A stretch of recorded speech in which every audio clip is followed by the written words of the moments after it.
అత్యవసరమైతే తప్ప ఏ విషయం బయట పెట్టకూడదు. మనం ఇంట్లో కూర్చున్నాం, మన ఇంటికి ఎవరో అతిథి వచ్చారు, ఆ అమ్మాయి వచ్చింది, మీ అమ్మాయి అన్నారు. మా అమ్మాయినండి, పెళ్ళి అవ్వట్లేదు. నేను ఎవడు చెప్పానంటే మీ అమ్మాయి అంటే మీ అమ్మాయి అని చెప్పి, పెళ్ళి అవ్వట్లేదు కూడా ఎందుకు? ఇలా ఇద్దరు ముగ్గురికి చెప్పామంటే ఇంకా మీ అమ్మాయి గదిలోంచి బయటికి రాదు. ఇంకా మా నాన్న చంపేస్తున్నాడు నన్ను పట్టుకుని. కనిపించిన వాడికల్లా పెళ్ళి అవ్వట్లేదని చెప్పాలా?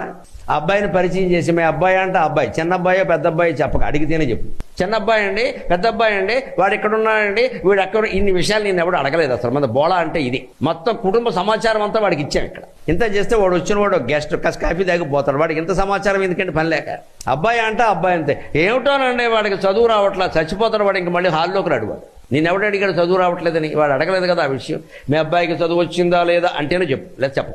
ఈ గాంభీర్యాన్ని మనం అలవాటు చేసుకుంటే సంసారాలు చాలా బాగుంటాయి. నోట్లోంచి మాట బయటికి అత్యవసరమైతే తప్ప రాకూడదు. పెదవి దాటితే పృథివీ దాటినట్టే అంటారు సామెత తెలుగులో. నీ పెదవి దాటిందంటే భూమండలం అంతా దాటిపోయిందని గుర్తుపెట్టు.